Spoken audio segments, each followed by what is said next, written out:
Pegang erat-erat portofolio Anda karena ada perubahan gede yang lagi terjadi di bursa efek kita. Ini bisa dibilang salah satu yang paling fundamental dalam sejarah. Yuk kita bedah bareng-bareng aturan main baru dari Bursa Efek Indonesia ini. Oke, halo teman-teman investor, selamat datang kembali di Wawasan Cerdas, tempatnya para investor cerdas. Karena kita tahu, investasi dengan wawasan yang cerdas itu selalu memberikan tingkat pengembalian yang paling baik. Sebelum kita masuk lebih dalam, jangan lupa ya, dukung terus channel ini, klik tombol hype, like, share, dan subscribe, biar Anda nggak ketinggalan info-info penting kayak gini. Oke, kita langsung to the point ya. Saat ini lagi ada semacam pergeseran tektonik di Bursa Efek Indonesia. Ini bukan sekedar penyesuaian kecil-kecilan loh, ini perubahan total aturan main yang wajib, saya ulangi, wajib Anda pahami. Biar apa? Biar nggak salah langkah. Nah, peraturan baru ini tuh bukan ujuk-ujuk muncul tanpa sebab loh. Ini adalah jawaban, respons langsung dari sebuah krisis kepercayaan besar yang mengguncang pasar kita di awal tahun 2026. Guncangannya lumayan kencang, sampai memaksa regulator buat bertindak cepat dan tegas. Dan inilah dia pemicunya. Morgan Stanley Capital International, atau yang kita kenal sebagai MSCI. Ini bukan pemain sembarangan ya, indeks mereka itu jadi kiblatnya para manajer investasi raksasa di seluruh dunia. Nah, mereka secara terang-terangan bilang khawatir, ragu, sama transparansi dan keandalan data kepemilikan saham di Indonesia. Buat investor global, kalimat ini tuh udah kayak red flag raksasa. Bahaya! Terus dampaknya gimana? Dahsyat teman-teman, dahsyat banget. MSCI memutuskan untuk membekukan sementara rebalancing saham Indonesia di indeks global mereka. Akibatnya, terjadi gelombang kejut yang bikin 120 miliar dolar Amerika lenyap begitu saja dari kapitalisasi pasar kita. Lenyap! Ini nunjukin betapa seriusnya krisis kepercayaan yang kita hadapi waktu itu. Nah, ngelihat ancaman sebesar ini, BEI nggak tinggal diam dong. Mereka langsung gerak cepat dengan menerbitkan pengumuman nomor Peng-00065. Aturan inilah yang merombak total cara evaluasi saham-saham yang mau masuk ke indeks bergengsi kayak IDX30 atau LQ45. Dan semua perombakan ini berdiri di atas 3 pilar perubahan fundamental. Jadi, apa aja sih 3 pilar ini? Pertama, dan ini yang paling radikal, adalah penerapan filter yang namanya High Shareholding Concentration atau HSC. Kedua, aturan rasio free float yang diperketat. Dan yang ketiga, ini unik, justru ada pelonggaran di toleransi suspensi perdagangan. Yuk, kita kupas satu persatu. Oke, kita mulai dari yang pertama. Dan jujur, ini yang paling game changing. Namanya filter High Shareholding Concentration. Atau kita singkat aja biar gampang, HSC. Ini adalah saringan baru yang ketatnya bukan main. Jadi, HSC itu apaan sih? Gampangnya gini deh, bayangin sebuah perusahaan, tapi lebih dari 95% sahamnya itu dipegang sama segelintir orang atau grup yang sama. Jadi saham yang beredar bebas buat kita, buat publik, itu cuma remahannya doang, super sedikit. Dan ini nih yang paling penting, aturan ini sifatnya mutlak. Nggak peduli seberapa raksasa, kapitalisasi pasar sebuah perusahaan, kalau dia masuk daftar HSC, sahamnya otomatis didiskualifikasi dari indeks-indeks utama. Pokoknya titik, nggak ada tawar-menawar. Coba deh lihat visual ini. Ekstrim banget kan? Bayangin, dari seluruh quest saham, publik cuma kebagian irisan 3%. Sisa 97%-nya dikunci sama pemilik terafiliasi. Ini kan bahaya, bisa menciptakan ilusi seolah-olah sahamnya liquid, padahal aslinya enggak. Sip, sekarang kita geser ke 2 pilar lainnya. Mungkin aturan yang ini nggak sedramatis filter HSC tadi ya, tapi tetap perannya penting banget buat membentuk pasar yang lebih sehat. Kita akan bahas soal free float dan suspensi. Untuk aturan free float, perubahannya tuh kelihatan halus, tapi sebetulnya strategis banget. Dulu syaratnya cuma minimum 10%. Nah, sekarang aturannya dibikin lebih dinamis. Dia terikat sama peraturan IA yang punya peta jalan lebih besar, yaitu semua emiten pada akhirnya harus punya minimal 15% saham publik di tahun 2029. Ini langkah jangka panjang buat nambahin likuiditas di pasar. Nah, yang ini unik nih. Justru untuk aturan suspensi, BEI malah melonggarkan. Dulu itu toleransinya 0, nggak boleh ada 1 hari pun absen transaksi. Sekarang boleh, tapi maksimal 1 hari. Kenapa dilonggarkan? Ini langkah cerdas buat melindungi saham-saham bagus yang fundamentalnya kuat, yang mungkin kena suspensi teknis sesaat, biar nggak langsung ditendang keluar dari indeks secara nggak adil. Oke, sekarang kita masuk ke bagian yang paling dramatis. Semua aturan baru yang kita bahas tadi, terutama filter HHC yang super ketat itu, ternyata bukan cuma teori di atas kertas.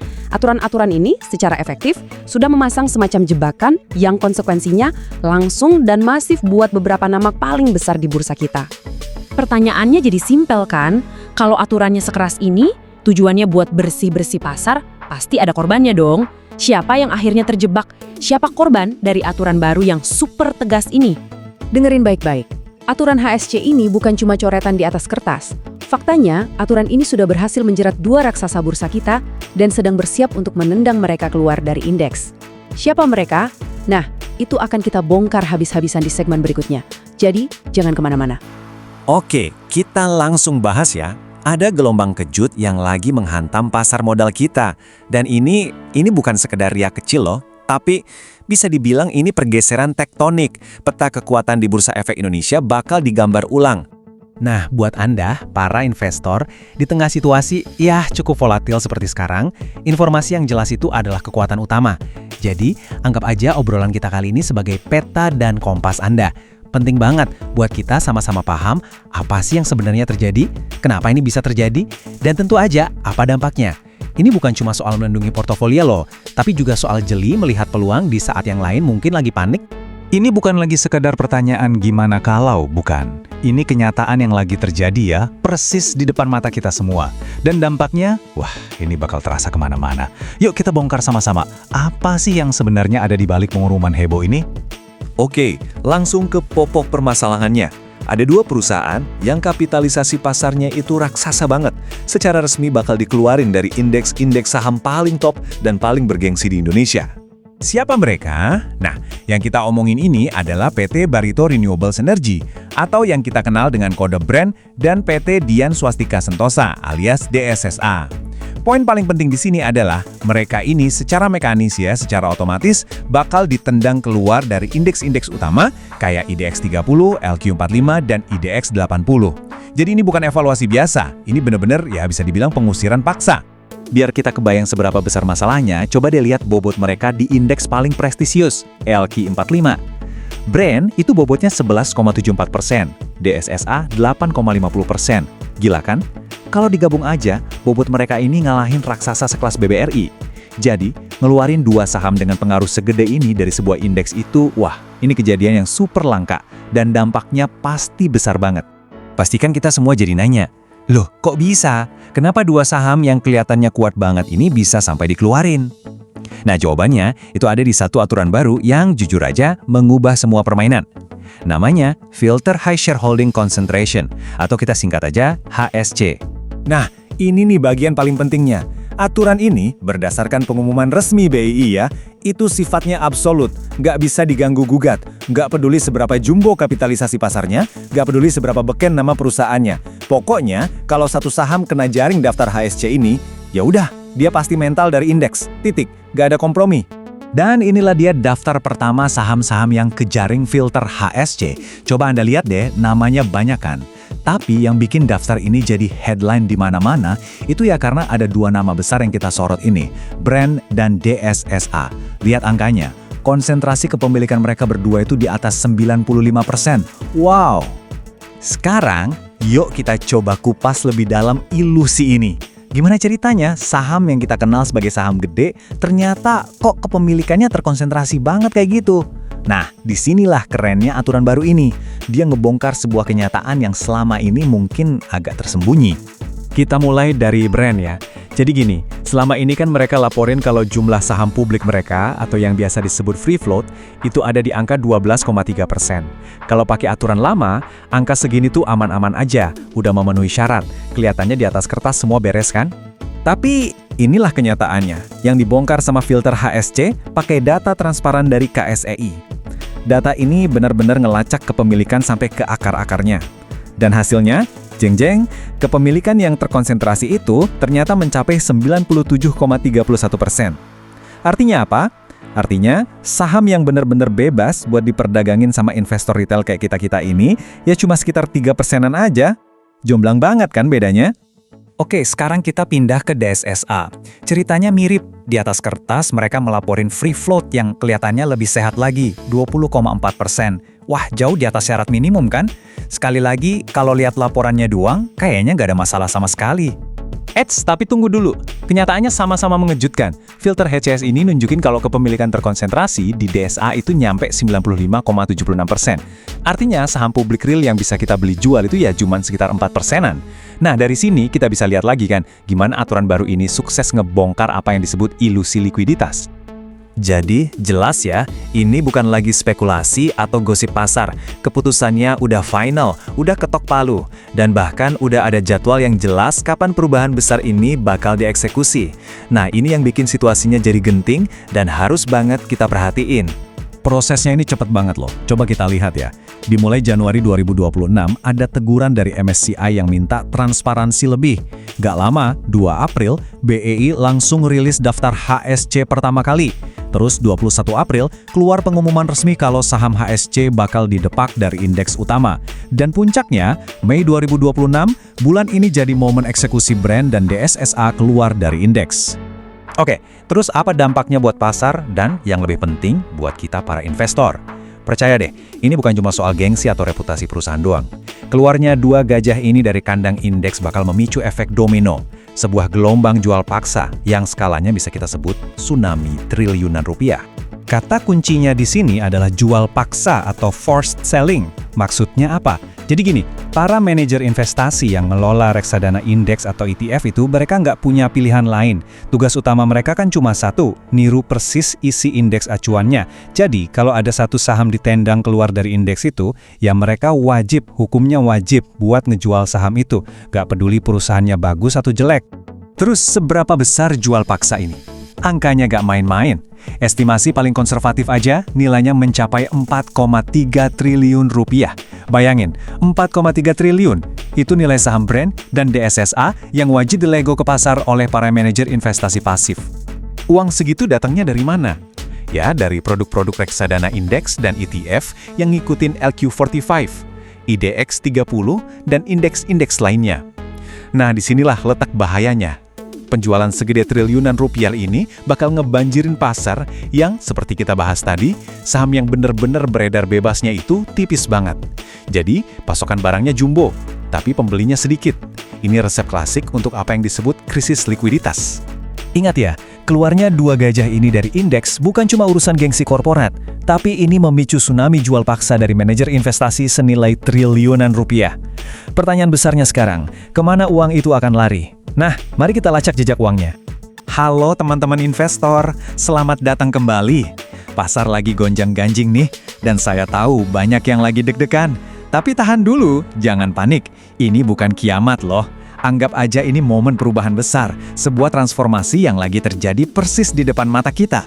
Karena ya itu dia, buat kita-kita para investor yang jeli, gejolak kayak gini tuh punya nama lain, kesempatan. Jadi, yuk kita lupain dulu judul-judul berita yang bikin pusing, dan kita coba bedah bareng-bareng, apa sih sebetulnya yang jadi mesin penggerak di balik semua ini? Eits, tapi tunggu dulu. Disinilah bagian paling menarik buat kita sebagai investor. Uang triliunan tadi itu kan nggak menguap gitu aja kan? Pertanyaan besarnya adalah, kemana semua uang itu bakal pindah? Ini kan pertanyaan yang pasti ada di kepala kita semua. Nah, di titik inilah ceritanya berbalik. Dari yang tadinya soal resiko, sekarang jadi soal peluang yang sangat-sangat besar. Duit segede itu harus segera cari rumah baru untuk diinvestasikan. Coba kita lihat gimana prosesnya. Proses ini menciptakan sebuah fenomena keren yang namanya flight to quality atau lari ke saham-saham berkualitas. Jadi uang hasil jualan paksa brand dan DSSA itu dikumpulin jadi uang tunai oleh para manajer investasi. Terus, uang tunai itu harus secepatnya dibelanjakan lagi ke saham-saham lain yang ada di dalam indeks. Nah, suntikan dana segar ini kemungkinan besar akan mengalir deras kemana? Tentu saja ke pilar-pilar legendaris pasar kita, terutama di Big Four perbankan. Selain itu, perusahaan-perusahaan solid lain yang kepemilikan publiknya sehat dan sahamnya liquid seperti AMMN, PANI, Adro, sampai Bumi juga punya potensi besar jadi target utama banjir dana ini. Oke, jadi apa artinya semua ini buat pasar modal Indonesia secara keseluruhan? Apakah semua rasa sakit ini sepadan dengan hasilnya? Jawabannya menurut saya iya. Gejolak ini ibarat proses bersih-bersih besar. Memang jangka pendeknya terasa menyakitkan, tapi ini adalah langkah yang sangat perlu untuk memperkuat fondasi pasar kita, membuatnya jadi lebih transparan, lebih sehat, dan pada akhirnya lebih dipercaya investor dalam jangka panjang. Gejolak dan kepanikan yang kita rasakan sekarang ini mungkin memang menyakitkan, tapi pertanyaannya adalah, apakah pil pahit ini sepadan untuk menyembuhkan penyakit kronis di pasar modal kita? Di segmen terakhir nanti kita akan lihat peta jalan besarnya dan bagaimana semua ini akan membentuk masa depan investasi kita semua. Jadi jangan kemana-mana ya. Buat teman-teman investor di luar sana, saya tahu banget beberapa minggu terakhir ini pasti terasa berat. Lihat pasar lagi bergejolak, portofolio mungkin lagi merah-merahnya. Tapi gimana kalau saya bilang, semua ini sebetulnya adalah bagian dari sebuah perubahan besar. Sebuah penataan ulang untuk masa depan pasar saham kita yang jauh lebih baik. Percaya deh, apa yang terjadi sekarang itu bukan akhir dari segalanya. Justru sebaliknya, ini adalah fondasi yang sedang kita bangun ulang. Sebuah reformasi besar-besaran untuk menciptakan pasar yang lebih adil, lebih transparan, dan pada akhirnya jauh lebih kuat untuk kita semua. Jadi, ini dia inti permasalahannya. Di atas kertas, laporan free float-nya kelihatan aman-aman aja, memenuhi aturan lokal. Tapi buat investor global yang standarnya lebih ketat, seperti MSCI, mereka melihat kenyataan di baliknya. Free float real yang bisa diperdagangkan itu sangat rendah. Ini adalah risiko besar yang sama sekali nggak bisa mereka abaikan. Menanggapi diagnosis yang serius ini, regulator kita, OJK dan BEI, nggak tinggal diam. Mereka langsung meluncurkan serangkaian reformasi. Ibaratnya kayak obat, mungkin rasanya pahit banget di awal, tapi ini sangat manjur untuk penyembuhan jangka panjang. Ada 4 pilar utama dalam reformasi ini, yang semuanya dirancang untuk menyamakan standar kita dengan standar global. Pertama, aturan pengungkapan kepemilikan 1% buat bongkar pemilik tersembunyi. Kedua, kerangka HSC sebagai sistem peringatan dini buat kita semua. Ketiga, ada peta jalan yang jelas menuju free float minimal 15%. Dan yang paling krusial, keempat, perluasan kelas investor dari cuma 9 jadi 39. Kenapa ini penting banget? Supaya nggak ada lagi kelompok terafiliasi yang bisa bersembunyi dan mengontrol saham secara diam-diam. Tapi, dari semua reformasi itu, ada satu aturan yang paling berdampak dan menjadi pil paling pahit yang harus ditelan oleh beberapa pemain besar di pasar kita. Aturan barunya sangat tegas dan nggak pandang bulu. Setiap saham yang masuk daftar HSC, otomatis bakal dikeluarkan dari indeks-indeks utama kayak IDX 30 dan LQ45. Titik. Nggak ada pengecualian. Nggak peduli seberapa besar nama atau kapitalisasi pasarnya. Oke, setelah menelan obat pahit, sekarang mari kita bahas bagian yang paling penting, jalan menuju pemulihan. Kita lihat dampak jangka pendek yang mungkin menyakitkan, dan pastinya hasil positif jangka panjang dari semua reformasi ini. Apa dampak langsung dari aturan baru ini? Diperkirakan bakal ada aksi jual paksa dari reksadana pasif dan ETF sebesar 4,3 triliun rupiah. Loh, kenapa? Karena mereka, secara aturan, wajib melikuidasi kepemilikan saham yang sudah ditendang keluar dari indeks acuan mereka. Nah, pertanyaan besarnya sekarang, kemana semua uang sebesar 4,3 triliun rupiah itu akan mengalir? Apa kabur ke luar negeri? Ternyata tidak. Disinilah terjadi fenomena yang kita sebut flight to quality. Dana tersebut nggak keluar dari Indonesia, tapi berotasi mencari rumah baru yang lebih aman dan terpercaya. Uang akan mengalir deras dari saham-saham HSC yang berisiko menuju saham-saham blue chip dan perbankan besar yang fundamentalnya kuat, transparan, dan yang paling penting, liquid. Ini semua menandakan sebuah pergeseran paradigma total bagi kita, para investor. Fokus kita nggak lagi cuma lihat nominal market cap yang gede, tapi pada likuiditas yang nyata. Bukan lagi cuma ngejar pertumbuhan yang fantastis, tapi kita jadi lebih peduli sama tata kelola perusahaan yang transparan.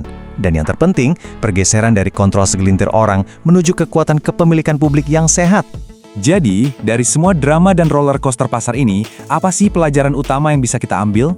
Poin terpenting yang harus kita ingat adalah ini. Proses bersih-bersih yang mungkin terasa menyakitkan dan berdarah-darah hari ini adalah sebuah pengorbanan yang sangat perlu dilakukan. Ini adalah bukti komitmen serius dari regulator untuk membangun pasar yang lebih kuat, lebih terpercaya, dan siap untuk naik ke kasta tertinggi pasar modal kelas dunia. Dan sebagai penutup, penting untuk selalu diingat ya, bahwa konten ini tujuannya murni untuk informasi dan edukasi. Ini bukan merupakan rekomendasi untuk membeli atau menjual saham apapun. Selalu lakukan riset Anda sendiri, karena semua keputusan investasi adalah tanggung jawab pribadi Anda sepenuhnya.